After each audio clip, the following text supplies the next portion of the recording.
प्रिय छात्रों, आज हम लोग क्लास 12 बोर्ड एग्जाम में आने वाले इम्पोर्टेंट क्वेश्चंस के बारे में चर्चा करेंगे। इसमें हम लोग पहला क्वेश्चन जो है एक डिस्कस करते हैं कि धारा घनत्व क्या है। धारा घनत्व क्या है, धारा घनत्व क्या है, इसकी विवेचना करें, इसकी विवेचना करें।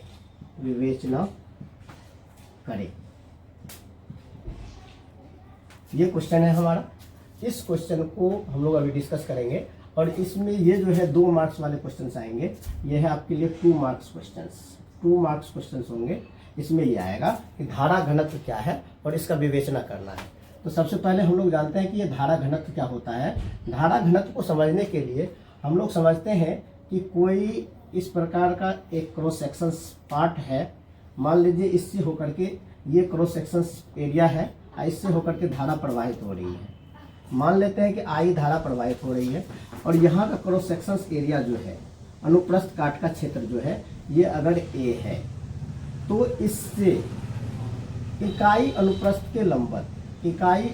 के लंबवत जितनी धारा प्रवाहित होगी वही धारा घनत्व कहलाएगा। इसका मतलब ये हुआ कि हम ये कहना चाह रहे हैं कि अगर ए क्रॉस सेक्शन से आई धारा प्रवाहित हो, एक क्रॉस सेक्शन से आई धारा प्रवाहित हो, तो एक अगर इकाई क्रॉस सेक्शन की बात करेंगे तो एक में कितना हो जाएगा, आई बाय एक हो जाएगा और इसको हम लोग कहेंगे धारा घनत्व। इसका मतलब ये हुआ कि धारा घनत्व हम लोग जे से दिखाते हैं तो जे बराबर आई बाय ए। तो ये हुआ हमारा धारा घनत्व। अगर इसको डिफाइन करना चाहे तो हम लोग कह सकते हैं इकाई अनुप्रस्थ काट के लंबवत प्रवाहित होने वाली धारा की मात्रा को क्या कहेंगे, धारा घनत्व कहते हैं। तो अगर आप डिफाइन करना चाहे हम लोग कह सकते हैं कि इकाई अनुप्रस्थ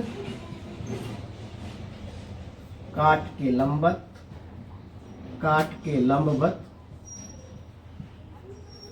प्रवाहित धारा की मात्रा को क्या कहेंगे, धारा घनत्व कहते हैं। धारा घनत्व कहते हैं। अब यहाँ 2-3 बातों पर डिस्कशन करना है हम लोगों को कि देखिए, अगर हमारा शेप ऐसा हो कुछ, तो आप यहाँ देखेंगे कि यहाँ का क्रॉस सेक्शन पार्ट जो है, यहाँ जो क्रॉस सेक्शन पार्ट है, मान लेते हैं A1, और यहाँ का जो क्रॉस सेक्शन पार्ट है, दोनों में अंतर है। अंतर क्या है, ये छोटा पार्ट है और ये बड़ा पार्ट है।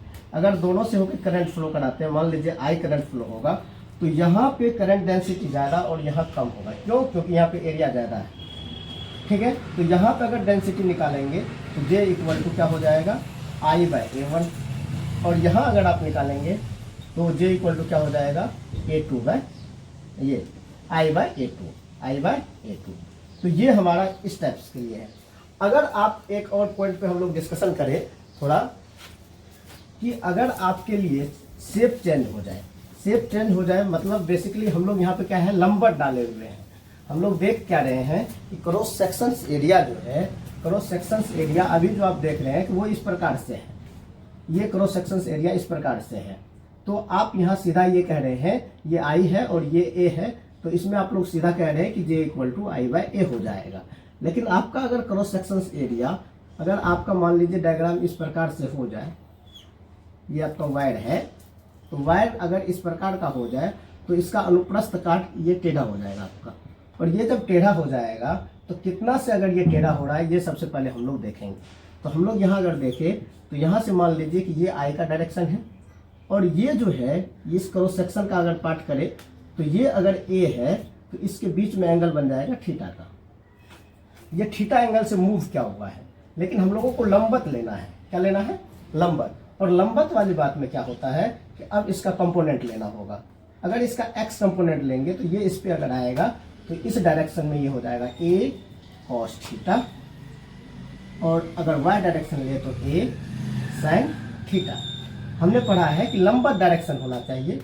मीन्स अगर यहाँ पे आप निकालेंगे जे का वैल्यू तो ये आपका हो जाएगा आई बाय ए कॉस थीटा, आई बाय ए कॉस थीटा। तो इस प्रकार से आप लोग इसको डिफाइन कर सकते हैं धारा घनत्व को और इसकी विवेचना के लिए इतना ये सब हम लोग बना सकते हैं। अगर आपका सीधा डायरेक्शन में है ना, कि अगर क्रॉस सेक्शन से एरिया इस प्रकार से है कि लंबवत ही है, तो आप J = I/A लगा देंगे। अगर थीटा एंगल से है तो आप यहाँ पे थीटा एंगल पे x कंपोनेंट y कंपोनेंट निकाल करके, और जिस कंपोनेंट यहाँ पे परपेंडिकुलर का बात होता है, तो यहाँ परपेंडिकुलर इसको परपेंडिकुलर करना है क्रॉस सेक्शन को, तो परपेंडिकुलर करने के लिए हम लोगों ने यहाँ पे इसका क्या क्या है कंपोनेंट लिया है। तो एक cos थीटा वाला पार्ट लेंगे और यहाँ पे I इसको डिवाइड कर देंगे, तो यहाँ से J का वैल्यू आ जाए। अब दूसरी बात यह है कि इसका मात्रक क्या है। तो अगर मात्रक का बात करें तो आप मात्रक यहाँ से निकाल सकते हैं कि J = I/A है, तो I एम्पेयर हो गया, है ना, I क्या हो गया, एम्पेयर हो गया, और A एरिया है तो metre square, ampere per metre square इसका क्या हो जाएगा, यूनिट हो जाएगा। अच्छा, जो करंट डेंसिटी है, धारा घनत्व है, कैसी राशि है, सदिश है या अदिश है। तो इसमें अगर बात करें तो करंट डेंसिटी जो है, करंट डेंसिटी यह एक वेक्टर क्वांटिटी है, वेक्टर क्वांटिटी है, मीन्स यह एक सदिश राशि है। कैसी राशि है, सदिश राशि है। तो इन सब चीज़ों को आपको लिख के आना है और ये 2 मार्क्स आपके पक्के हो जाएंगे। Thank you.